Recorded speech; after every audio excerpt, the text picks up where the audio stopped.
when it comes to coaching, that's my heart. I'm a coach as a father. I'm a coach as a husband. I'm a coach as a pastor. I'm a coach as a friend. I think the hardest thing for anybody who comes to Potential Church is to continually be challenged, to not settle. Nothing thrills me more than to see people embrace something new, to go to new places, take advantage of new opportunities.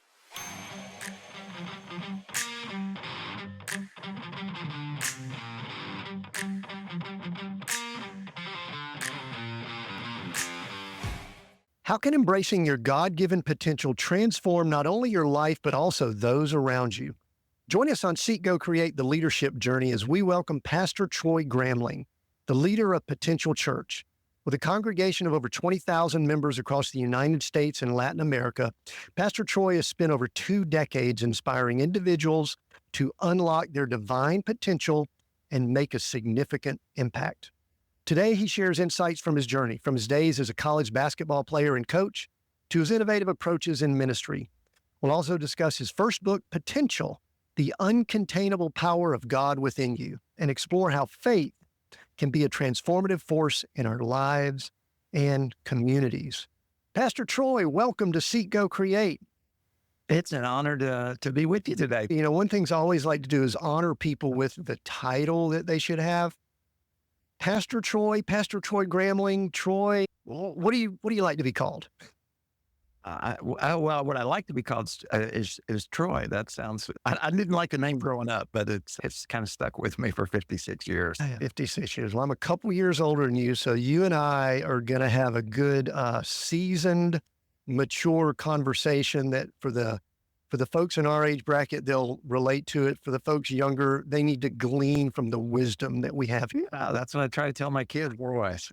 My kids too. My son had dinner with us last night, and if he were listening in, he'd sort of roll his eyes just a little bit with that statement. So, yes. Anyway, Troy, hey, first question.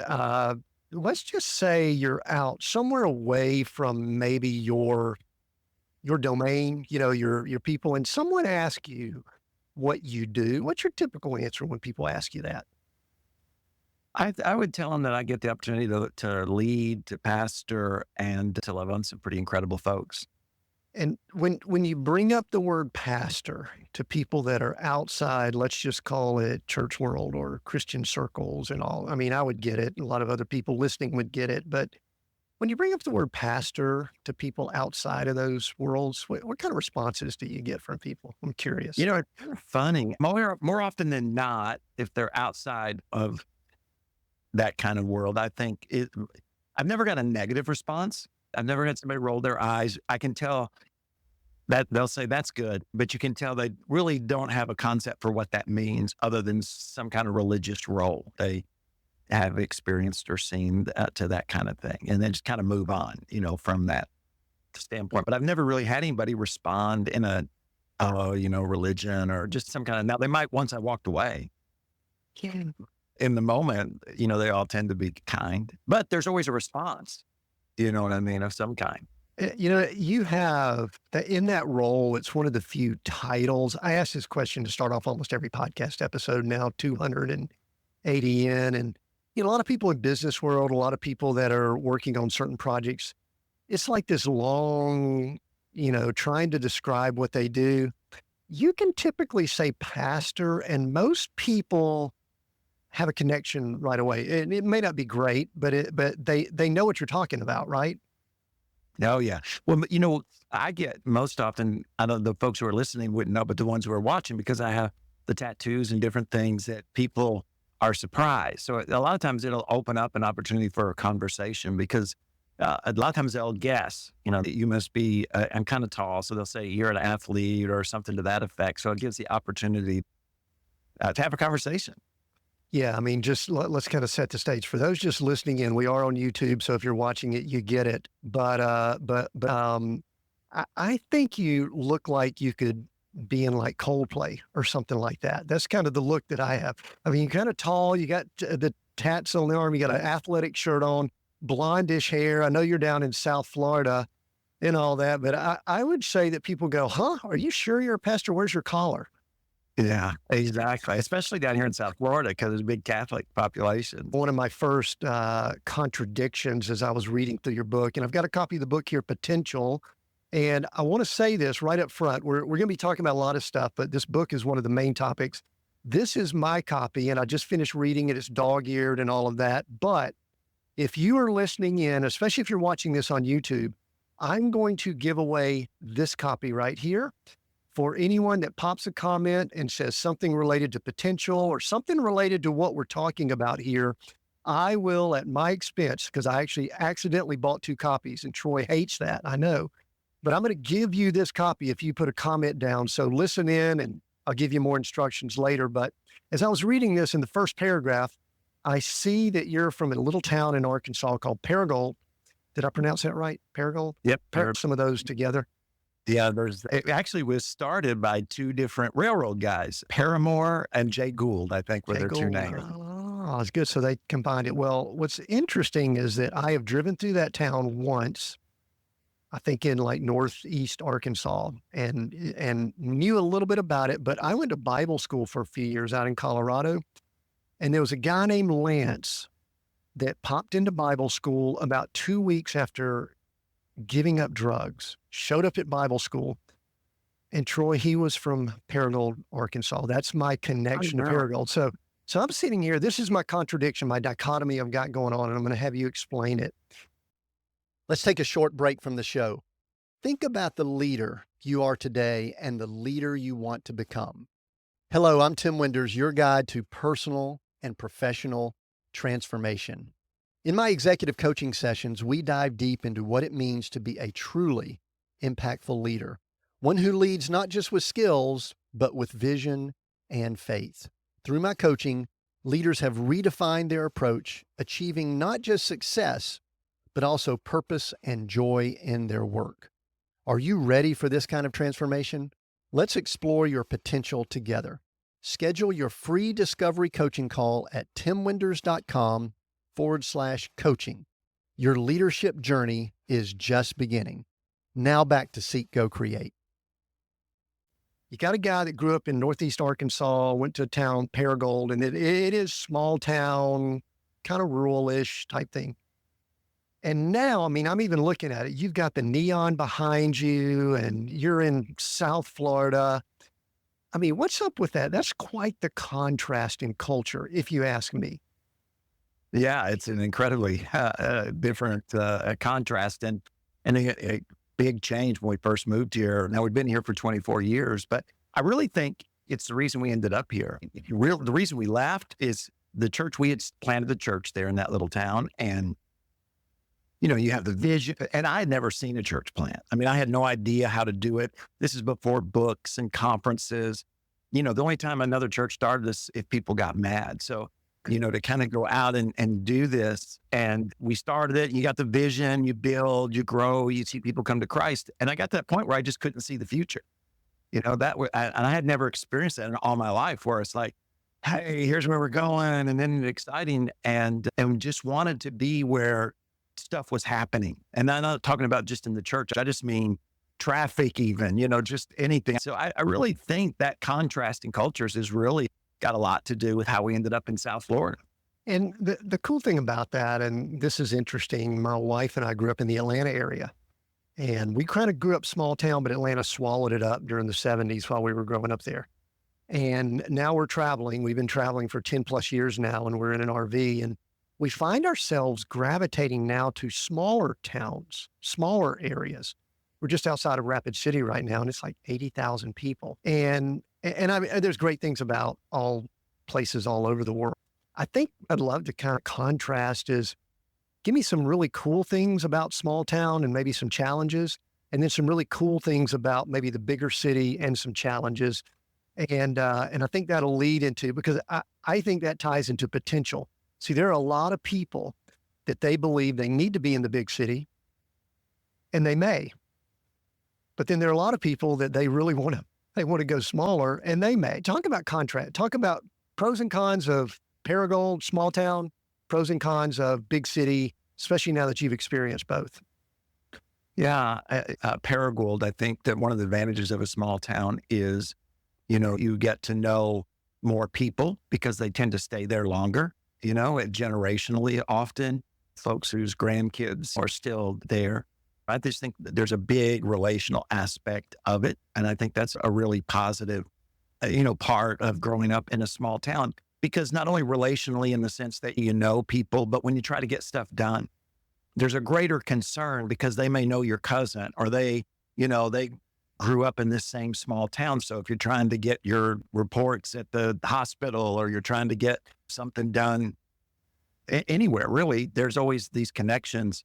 And even if you don't know the person, they know somebody, or you went to the same school that you did, or something that remembered you playing basketball or whatever. So there's a lot of that kind of connection that really you take for granted when you're a small town. You don't realize that the reason you were able to get that done, or the reason you were able to see that doctor or whatever it was you were trying to do, had to do with where you lived. When you get to a larger place, what I've discovered is it's not that people are uncaring. They're just focused upon themselves. They don't know you. They got a lot to do. And so they're seldom, I'm not going to say never, but they're not seldom going to go the extra mile because there's no motivation. They're never going to talk to you again. They don't know anybody rare, most of the time. And so to me, that's a huge difference in the area. I also think that when it comes to ministry or probably any business in a small town, it's easier to build a reputation. It's easier to get the word out because it's talking about less people. And as a result, those folks are a part. Like we used to do a fair booth in the church that we started, and we would feed the fair workers, and we were highly involved in that. And they have a thing that they used to have, I don't know if they still do, but it's called Loose Caboose. And we'd be part of the Walk for Life. And we'd be a part of all those things in the community, which would allow us to minister. And it's also, an opportunity to put yourself out there, to market yourself. Where in a large area, you don't have that coming together of everybody. It's a bunch of different Walk for Lives. And the fair is 25 miles away. And the folks that are there don't do life. You tend to do life in small sections in a city. And so it makes it a lot more difficult to get the word out about who you are and what you're doing and what you're about in that sense. Now, again, I think one of the advantages is opportunities and diversity. You got a diversity of thought, diversity of culture. And with that comes incredible opportunity. We're in a small town. People are kind of settled in their ways. And so the opportunities there's always opportunity, but not as many. Change is more difficult, I think, in a small town, more cultural pushback against change, there's so much change in a large area. People are coming and people are leaving and new businesses are starting. And so, there's always some challenge to change, but it's easier. It's not as necessarily tied to you. You don't become the black sheep because of some change you made. Where in a small town, you tend to do that. And then just the pace of life, I think, is a lot. I mean, you can run fast in a small town, but you have to run fast in a larger area if you're going to succeed to any extent. Yeah, you led in. I was actually about to ask about the pace because in my mind, I'm sitting here thinking about that one time I drove through Paragould. And then also I've driven down I-95 in South Florida, Fort Lauderdale. We've actually spent some of our time down in that area. And I noticed that I just grip the steering wheel different when I'm driving on the interstate. You are. There's a little bit of a heart rate going and things like that. Let's go ahead and start bringing up potential into it. I think many times people believe they're supposed to go to a certain place or follow someone or do something like that.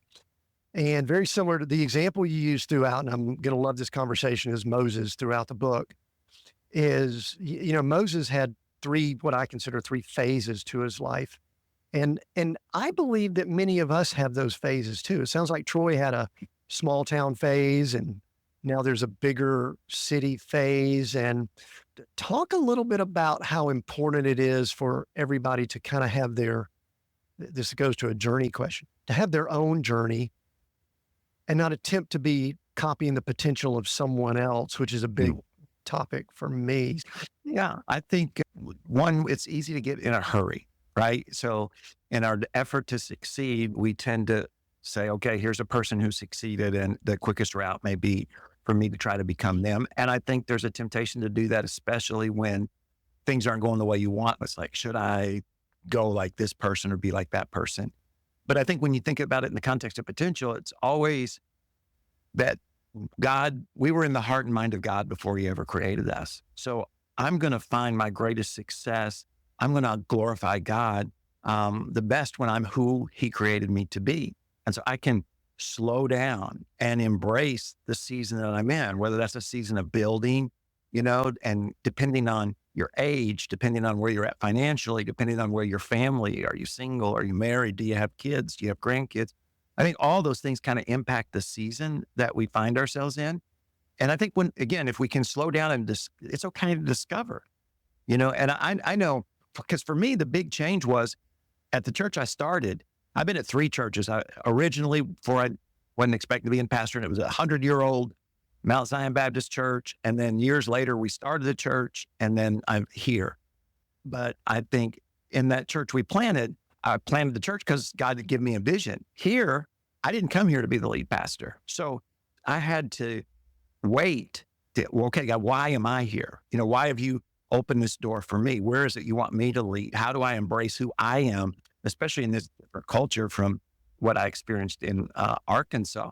And I do think in those seasons, you may borrow from somebody, but you know that you can't ever stop searching. I remember when I was playing basketball, I had a coach, and he told us, if you sprain your ankle or something, you put a brace on it. He said, but you want to get the brace off as soon as you can, because if you don't, your ankle will begin to rely upon it and it'll become permanently weak.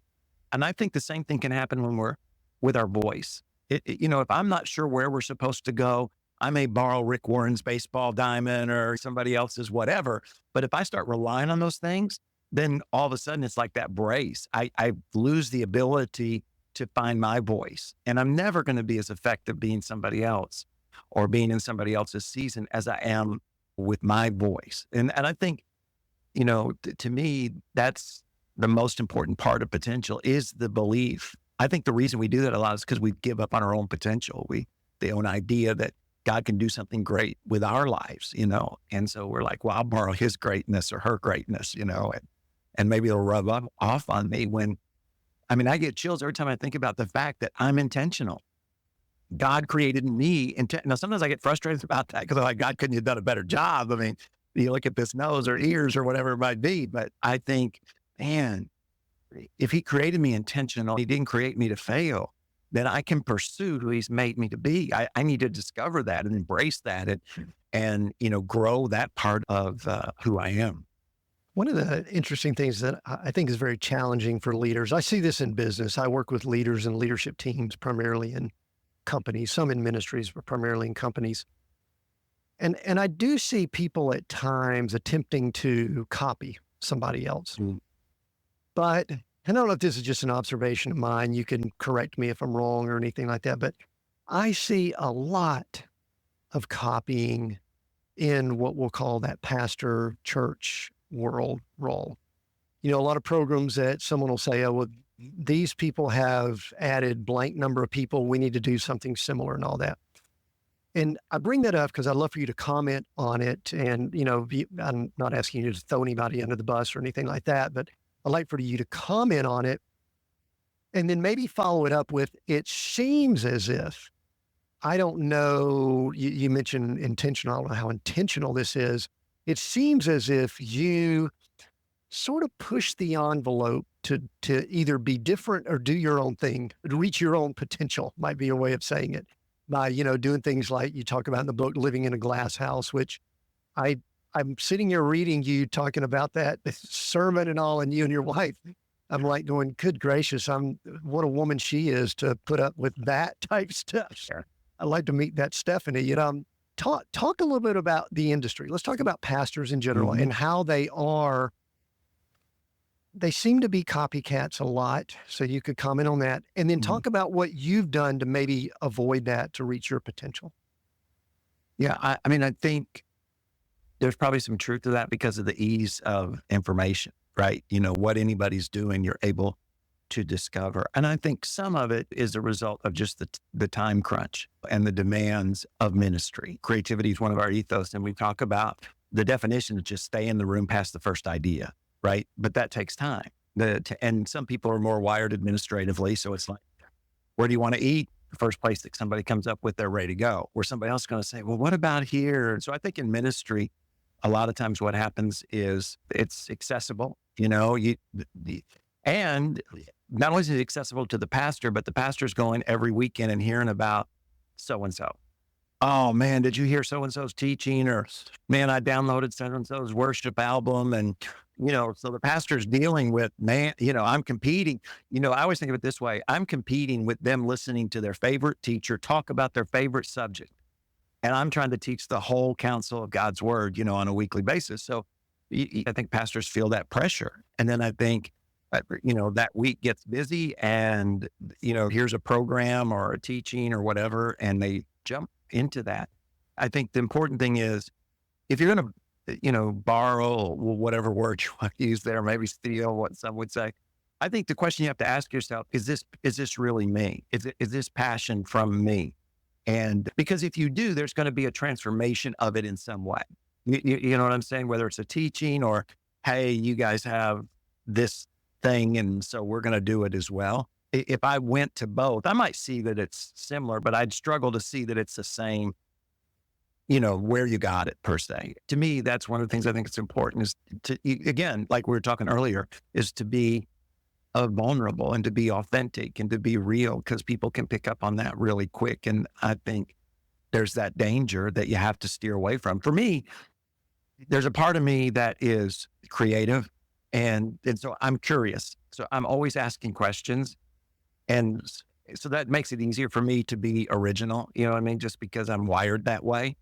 I remember the first time I heard live Pastor Joel speak, and he's telling all these old preacher jokes that I heard when I was a kid going to conferences, and people are dying laughing. And I'm thinking, I stopped sharing those little stories or whatever. And yet they continue to be effective in the sense of drawing those crowds in because people love that. So I think if you're noticing it, right, then I have to ask myself, is it really me? If you can see clearly that I'm just following along here. And I think as a preacher, as a pastor, as a leader, I just got to be careful that I don't lose myself. Here's the weird thing about that. It's just interesting you bringing up Pastor Joel, who kind of, we'll call it reusing, maybe playing the greatest hits. There's a line from a movie. If you go see the Rolling Stones and they don't sing Satisfaction, you're going to be pretty ticked. And I've been seeing clips on social media of the Eagles, which is a band from my, formative years. It's now 50 years in. Wow. And the first song that they rip into is Hotel California. And it's like, if you went to see them, I think they're at the Sphere now in Las Vegas. If you go to see them and they don't play Hotel California, you're probably going to be pretty miffed. And they play those same. Don Henley has been playing that song forever, so I don't think they're cranking out any new stuff. So there is a little bit of a repeat, and then also there's create. And I think we're probably getting to a place where there's not a lot of new under the sun, but I think Tim can make it his, Troy can make it his. And I think that's where we can maybe tie into the potential talk. I do want to say in the book, it's very rare that I get references like Yoda, Bob Marley, Karate Kid, and all that, all in like one book, and she tie all that together. Yeah. So related to, let's still keep on this theme of potential. What I'd like to do is back up a little bit, because you talk about a good bit of some highs and some lows in your life in the book. But I think what I'd love to do right now, because here on our podcast, we don't shy away from defining success. And when we define it, though, we don't really look at the superficial of success. We talk about redefining success. And I even think you had a reference on one of the pages I saw, I highlighted it, where you mentioned a redefining of success. But what are some things, go back, let's look at the Troy story here. Go back and tell me a few times over the course of your life where you've had to redefine what success looks like. And I think I'm going to go ahead and tee it up a little bit. I'd love for you to go back to your sports days, because I find that people that have aspirations of athletics, it can often be difficult when they realize that they're not going to live off athletics for a longer period of time. So if you want to do something different, that's fine. But I'd love to hear definitely about the basketball and coaching. And so when are some times you've had to redefine success in your life? I think as I stopped playing basketball, because in basketball, you have a scoreboard and it's very defined. And not only do you have a scoreboard, you have stats, right? And what a good basketball player is pretty defined. If you score this many and this percentage, then you're this style of player. And at the end of the game, you win or you lose. And I remember, because I wasn't planning on going into ministry, I was planning on coaching. That was really what the direction I thought I was headed. And that was difficult to wrestle with. So what is success? I can step down off the platform and I can have one person say, man, God used that to change my life. And another person be incredibly critical about what same teaching. So did I win or did I lose? Did I honor God? Well, that's a harder question to answer. I mean, I've got what I feel the Spirit in my heart, and I've got the people that I trust, but those are subjective, right? Because we're all people and we like and dislike and all of that. So to me, that's the one that maybe I have struggled with the most, is because, I mean, I don't like losing, but I like to know when I'm losing. And in ministry, you often hear people will say, well, if we just reach one person, if we just touch one person, and that always sounds really good, but some just touch one person. And it's not that that one person doesn't matter. Jesus left the 99 to go after the one. The one does have great value, but the question is always, what's the best way in which to reach the one? But having to redefine it there, I think, was incredibly challenging. And I don't know along the way if I've ever actually, I mean, I can say something, but what do I feel? Because success from my mouth and from my heart are often different things. I mean, I know what I'm supposed to say success is, but then I also know the pressures of the external things that people would declare success. And so I think, for me, that's a continuing wrestling match. And then I think as I get older, like I'm going to die. Do I retire? I've got kids that are in the ministry that are gifted in some of the same areas as me. So am I in the way of them? Am I in the way of the church? When does that happen? You got Erwin McManus is 66, 67, still going strong. You got, I know Bill Hybels at one time in his early 50s was thinking about succession and stuff. So you got it all over the board and figuring out what God wants and what's best for the church. And then what success looks like in those things. During COVID is another time having to redefine speaking to an empty auditorium. We took from our database, we took pictures of people and put them on the chairs. Because you know what? It's so funny because you often hear preachers say, I love to preach. It's the people that give me a difficulty. And I love opportunity to lead and coach. So I enjoy people in that sense. But I didn't know how much until COVID, to be honest. I mean, it was emotional in a way to teach. Not there's the lack of energy of an empty crowd, nobody there. There's all of that.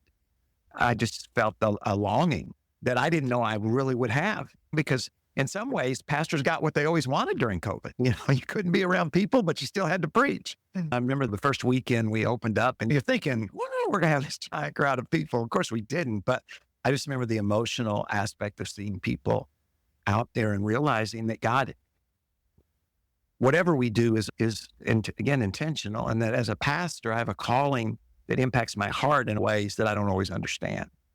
And that was one of those times where it's like, okay, you know, and during that whole time, you're thinking, what does success look like? Is it this number? Is it this amount of changed lives? All those different kinds of things. So I think and then we're always changing too and growing. So in some ways, my kids, grandkids, their lives. So I don't know if that answers your question, but it's a continual process. What it does, I think it highlights the challenge that we all face in attempting to define it. And there are a couple things that came to mind while you were saying that, Troy, and I'll bring them up here. One of the things when I'm doing research and doing bios and all for the podcast, I kind of look at things and I go, that's an interesting thing. But one of the things that always occurs with pastors, I'm not saying this is a good thing or a bad thing, I'm just going to kind of call it out and then we can discuss it, is there's usually a number associated with the size of their congregation. And I think we feel compelled to do that. You know, I think 20,000 members is kind of the number that y'all have. And I guess a question I want to ask you right here is that a good measure of success for church world? I don't know. I ask it a lot. Sometimes I could be cynical too, by the way, just So, I'm going to go ahead and telegraph that. I could be cynical. I'm like going, 20,000. But anyway, what are is that a good measure when we're talking church world? And so I'm going to pour gas on the conversation you just gave about, you just had about, how to do success. Yeah. It's a number that the culture's determined to define success. It represents some sense of influence, and influence can be a positive thing. I guess like any number, it can drive you to destruction and your pursuit of it. Because in some sense, it's power, right? So you got money, you got power, right? And the pursuit of either one of those can be destructive. I don't know if the number's good or bad. I do think it's part of our culture's definition of success to some sense. I think the number without changed lives, which is kind of difficult to do. If you're going to have that many folks, whatever the number is, depending on the size of the city, you're going to have something happening to draw those kind of folks. So I don't know if it's good or bad. I think it's what is. And I think as a pastor, we all know what to say. We all know it. But at the end of the day, when I go talk to a publisher about this book, that number matters. You know what I mean? And just like how many are following you on this or that handle or watching all those things. So it's hard to say, well, they don't matter, because whether you get your book published, they matter or not. And then whether you're able to do that ministry, the offering number matters on what you can do. So I don't know if that answers your question. No, it's really good. It shows the contradictions that can occur. And I love that. I kind of love the rawness of the way you answered it. And listen, I read the number when I introduced you. Yes. So it's not, if it was like, no, I'm really uncomfortable with it, I would have left it off. But no, you're right. Publishers look at it. It's a measurement. I think at times those numbers can begin running us instead of us allowing the numbers to just be a descriptor. And again, we've got business people listening in. Is my company a 5 million, 10 million, 20, $30 million company? Those are numbers. How many employees do we have? All those are numbers. There's a question kind of related to that. You brought it up just a second ago, and you mentioned athletics. We talked about you kind of being a coach. I call myself a coach. When I was growing up, both my parents were educators, Troy, and I wanted to probably a teacher and a coach. And then I found out how much money they made, and I didn't want to do it anymore. So I went to Georgia Tech, got an engineering degree and all that. But everything I did, I came back to coaching. I picked up, and I'm going to ask this, I'm going to pose it, I'm going to make it a statement, and then I'll just put a question mark at the end of it. As I was reading this book, Potential, I knew a little bit about your athletic background. I know you're a pastor, so you get up in front of, you get on a stage and you speak. But to me, it seems as if you're sort of a coach at heart. Like that's like a core belief system of you. And even when you get up in front of crowds, maybe larger crowds, you're still interested in that coach aspect of the individual. And that's probably the reason for the book Potential here. We'll talk about the book here in just a second, but would that be accurate or not? And just tell me more based on what I just said. Yeah. Let me just go back to our other discussion real quick, if that's okay. Because I was thinking, I think when it comes to the numbers, a lot of times the numbers, whatever business, church or whatever, the enemy tends to use those things to push us against one another. Like in the pastoral world, you'll hear someone maybe who leads a smaller number church, whatever number you want to put there, but they'll say, well, that mega church down the road, they whatever, but when that couple is struggling, they come to me for counseling. Now, as someone who might lead a larger church, I would say, yeah, but when your kids want to go to camp, they come to us. In other words, they coexist together, and for the kingdom, they play a different role. I think a lot of times our sense towards numbers is kind of I made a commitment a long time ago when I was at the church we had started that I never asked anybody about their numbers. I never began that discussion there, because if your numbers aren't good, that's the last, because it is evaluated. You know what I'm saying? It's the last question that people ask. So I only bring that up to say, I think in all walks of life, if somehow we realize that there is an important role, a significant role for leaders of all different size companies and churches, and that there's not the perfect size in the sense that we both need each other to be able to best give the folks that we're trying to reach a good product or ministry or whatever it is that we're involved in. When it comes to coaching, that's my heart. I'm a coach as a father. I'm a coach as a husband. I'm a coach as a pastor. I'm a coach as a friend. I think the hardest thing for anybody who comes to Potential Church is to continually be challenged, to not settle. Nothing thrills me more than to see people embrace something new, to go to new places, take advantage of new opportunities. And nothing grieves me greater than to see people waste opportunities or not commit, not willing to give it everything when I was playing basketball in college, in high school, a small school, I grew up in a small town, but when I got to college, we ran 40s. And I had never ran one of those in high school. I didn't play football. I played basketball. I had to run track to play basketball. Coach said, but I ran a 40 and I was the fastest one on the team. It surprised the coach and it surprised me. Now, I didn't realize what I was doing because then the coach said, you know what, from this day forward, I expect you to win all our running drills.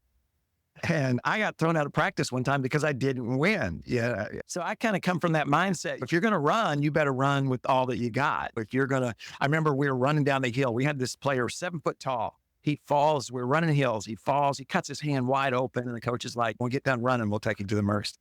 And so nothing grieves me more than to see someone with potential in their marriage or in their walk with God to settle for less than that. So that's what excites me, to get the opportunity to hopefully help people pursue their potential, what God's called and created them to do. One of the things that a lot of people say is that it's the role of the church to disciple. And a lot of people that sometimes they don't know what that means. They don't understand discipling. And I think sometimes people think that standing up in front of a large crowd and sharing a message is discipling. And there may be parts of it, but I really do think that coaching mindset that you just described, I think that's kind of the heart of discipleship today. Any thoughts on that? Especially since discipleship is such a big word in churches. When I heard you talking about it, I go, he is discipling people because he's got that heart of a coach. And all. So would that be accurate? You want to agree, disagree, or whatever?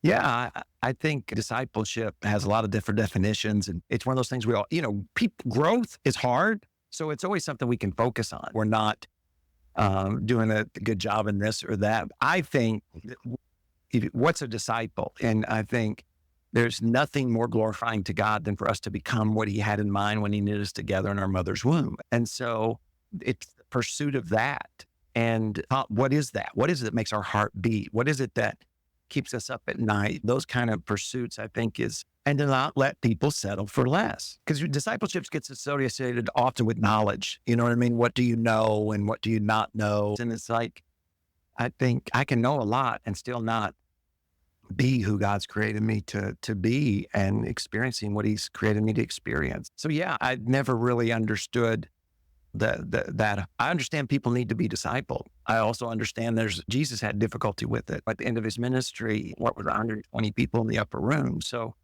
what makes us think that we're going to reach 1,000 people and have 1,000 disciples or 100 or 50 or whatever the number is? I think a lot of times the problems, what we do as Christians is we advertise things we don't have ourselves.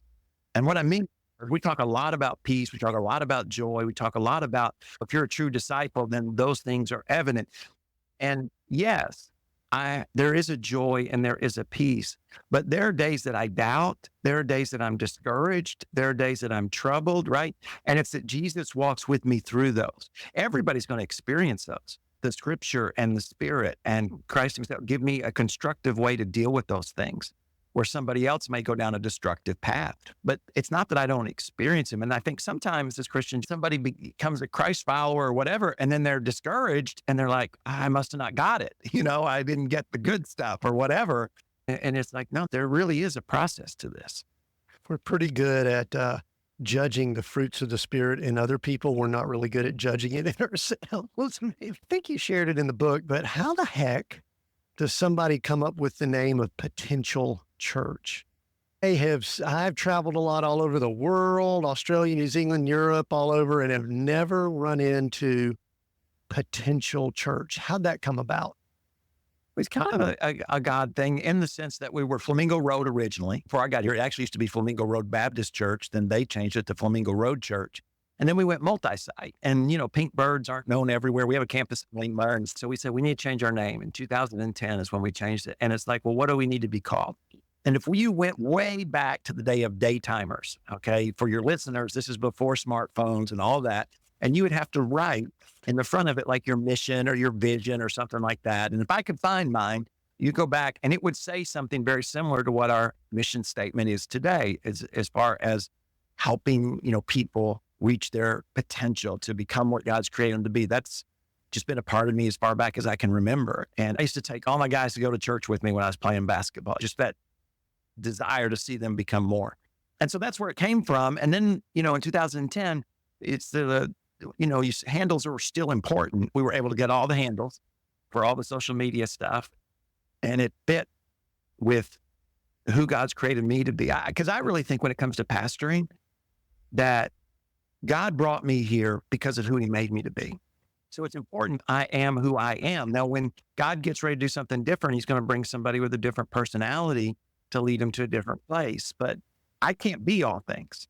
You know what I'm saying? I'm not John MacArthur who has a different style. I mean, I can't imagine John MacArthur with some tattoos on his arms.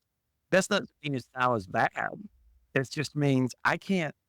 I grew up, for your young listeners, there used to be this thing on the weekend we're going to reach the unchurched. Midweek, we're going to be for the believers. You know what I mean?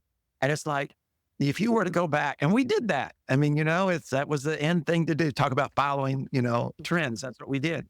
But if you went back and listened to both those teachings, it would sound very similar, because that's who I am, I mean, and I just wish we could have more grace. Truth is truth, and we don't want to drift from the truth.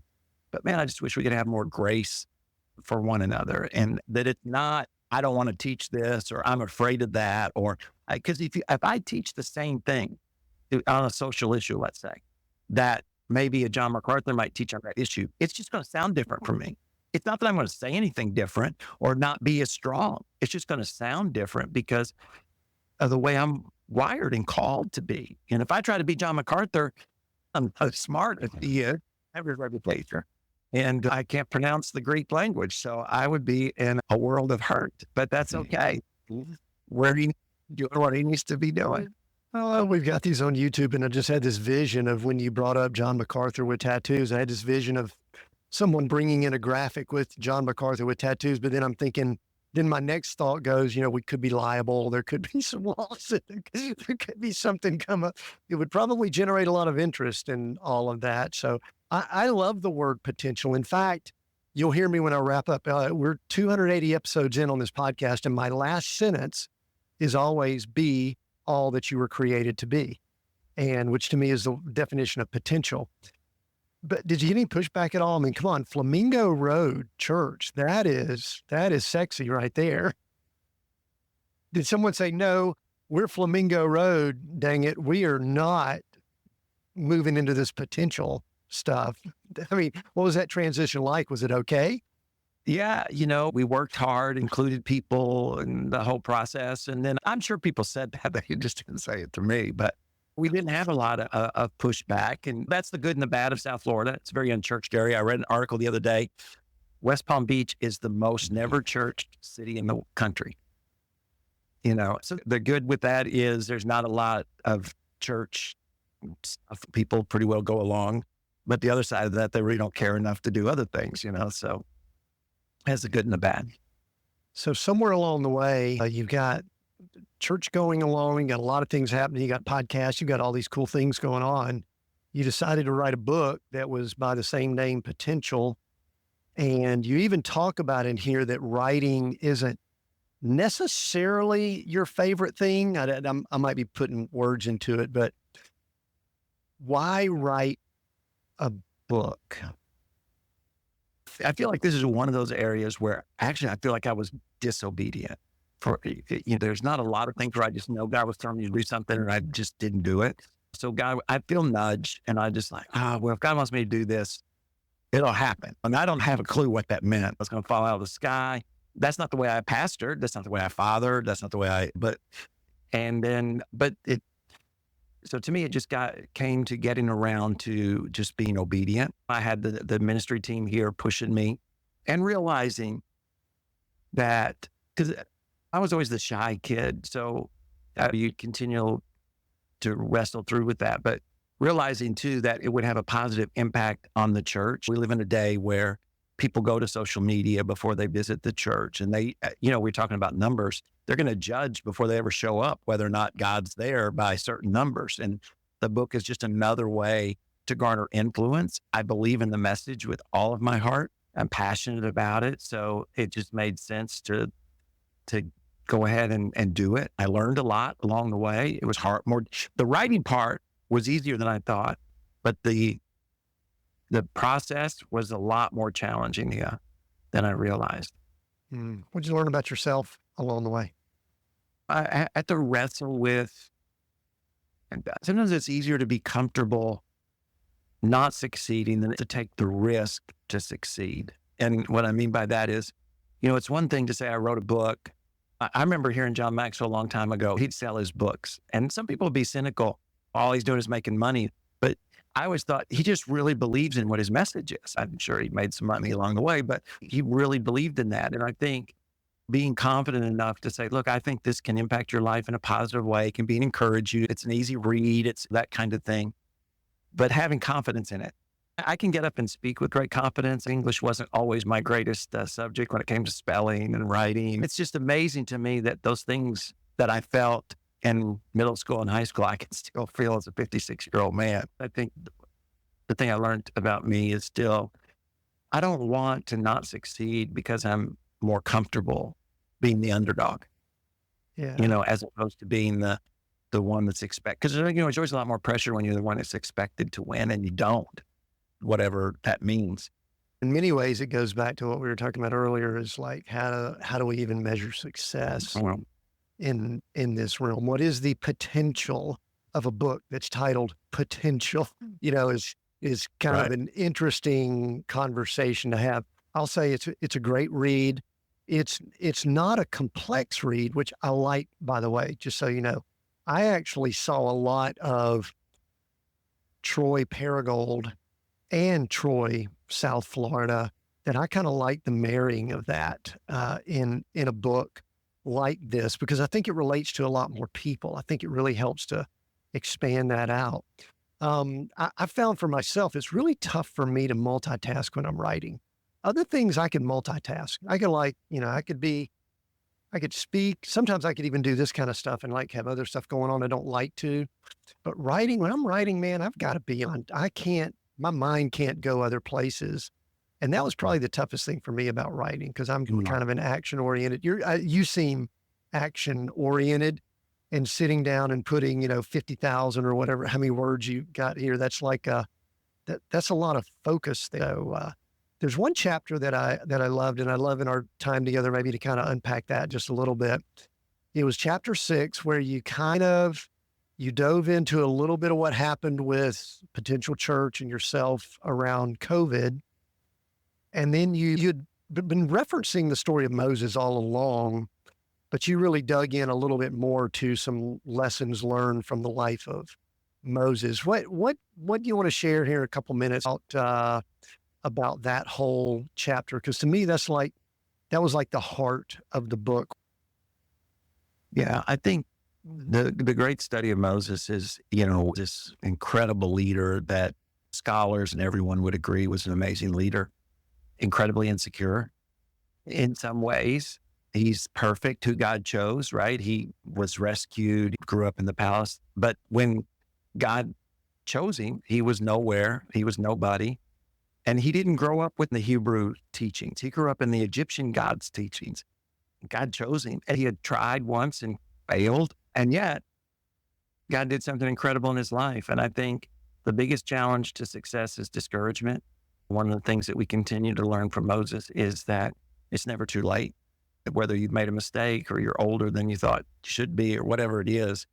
Because to me, the saddest thing is when you feel that you can no longer reach that potential, accomplish that purpose, live out your destiny. You lose hope in the future and you're just existing. Yeah, could you picture? I always think about Moses because he was in the palace for 40 years, probably being groomed to be Pharaoh or a type of Pharaoh leader. And then he wasn't in the desert for 40. He was on the backside of the desert. Mhm. And then for 40 years he spent with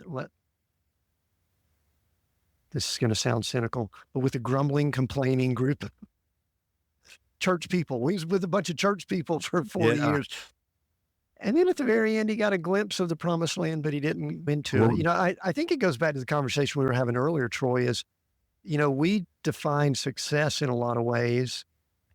And I think if some people were going to define Moses, they would try to mhm, say he wasn't successful, but yet thousands of years later, we're still talking about him as one of the greatest leaders of all time, correct? mhm. Yeah, there's no doubt about that. And there's no doubt that I think it's one of the most inspirational, but scary, when you think that he missed there, and that just reminds you of the importance of every day. And like even in our situation where, we'll lift up a prayer on Monday and be disappointed if it's not answered by Friday or Sunday. And Moses is sitting here 40. Anyway, I think about that, especially when I do my read through the Old Testament. Sometimes when I do it chronologically, I'm going, we don't have any perspective on time. All What in our They were enslaved for 350 years, and then when they get free, God takes them the roundabout way. He doesn't take them straight there. And, it's like, oh my goodness. there's like the second in command, Joshua's in charge, and they're about to go in and fight. And then all of a sudden there's this instruction of like, all right, all y'all need to get circumcised. I don't want to go into detail there, but that would not be like, to me, a great preparation for battle. I don't know. It's such a great story. It really is because we can all identify with it on our journey, no matter where we're at in that journey. Yeah. Hey, Troy, there's one word that you brought up. I want to bring it up before we kind of wrap up. And I think, let me see if I wrote it down. I had a highlight. I was on page 152. You're talking about leadership. And there's a word you bring up called hubris, cockiness, arrogance, whatever. We could kind of throw a lot of things in there. I think you're speaking of it as it's one of the challenges that leaders, and again, we've got ministry leaders, we've got corporate leaders, we've got small business leaders listening in. Talk a little bit about how challenging hubris it can be, and then we'll wrap up with a couple questions and be done here. So, how is that the kryptonite to most leaders, hubris? Yeah, I think you're going to attract folks who agree with you for the most part in whatever it is that you're doing. And if you have some success, then it's very easy to get caught up in that success and the belief then that leads to what you deserve. This is what I did, this and that kind of ownership. And I think humility on the other side is not denying your success, but is understanding from where it comes from. Because if we look at it like Moses and we realize I'm not guaranteed the promised land. This is, you know what I mean? God's given me these gifts and, they're not, what do they say, lifetime warranty kind of thing, that the humility is understanding I'm a steward of this. And, because it keeps you humble because then you're having to just determine every day, how do I be a good steward of this influence or this position or this money? Because the moment, and I think the reason it's so dangerous is because to become arrogant is to not have to deal with the tension. The moment I start to believe I've earned it and deserve it and it's my right, now I don't have to deal with the tension of should I do this or, whatever the risk is. But so I think it's just continuing to remind myself I'm a steward and, I want to finish well. But I think it's a continued challenge. I mean, we see, we screw up until the day we die. So we're never beyond that ability to become arrogant. Yeah, and one of the things, obviously, there's a lot of leaders that have struggled with that. Some have had challenges. Is there anything, just like a quick tip or thought, something that you do to attempt to stay grounded, to keep that humility, to not let that hubris, dis-ease kind of creep in? Anything that you could recommend to other leaders that they can do that? I think listen. If you're a listening person, you will attract folks who will be honest with you. If you don't listen, then people give up and all of a sudden they only tell you what you want to hear, which as a leader, you got to remember that for the most part, most people are going to tell you what you want to hear, whether it's the truth or not. They're going to tell you they can do something and then complain later that they have to do it, and not because they're mean. That's just the way we are as humanities. But if you listen to people and you value their opinion, I think you're more likely to get the truth, which can protect you from making a horrific decision. So I know the book is something people are going to want, but they may want to connect with you or potential church. And I know you've got podcasts and YouTube and that. Troy, tell everybody where they can find you and the book, and we'll include it down in the notes. Yeah, the book can, wherever they buy books, Amazon, all those kind of things. Would love if they do get it and read it, leave a review. Those things, the algorithm is king when it comes to that kind of stuff.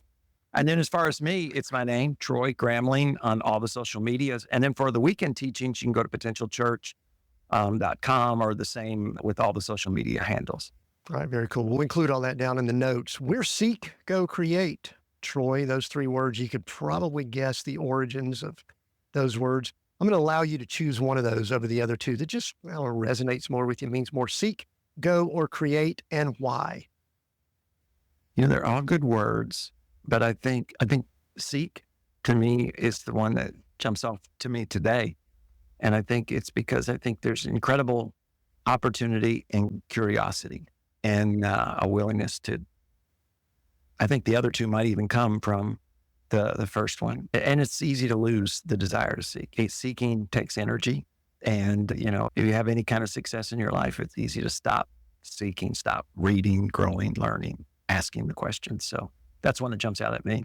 Absolutely. Yep. There's a reason they're in that order too. The Lord spoke those to me a number of years back at one of the lowest points in my life. So Pastor Troy Gramling, I appreciate this conversation. I love you allowing my sometimes interesting and odd questions that I ask. Get a copy of the book Potential. We told you earlier about where you could go. If you are listening in and still with us, especially if you're on YouTube, drop down in the comments, pop a comment in there, talk about Potential, comment on something we've said. And I have an extra copy of the book. Like I said, I got two, and I will pick someone in the comments and drop a copy of Troy's book to you. So, man, this has been a great conversation. Appreciate everyone listening in. Appreciate Pastor Troy taking the time. Looking forward to seeing all the potential that grows out of this. We are Seek, Go, Create. We've got new episodes on YouTube and all the podcast platforms every Monday. Until next time, continue being all that you were created to be.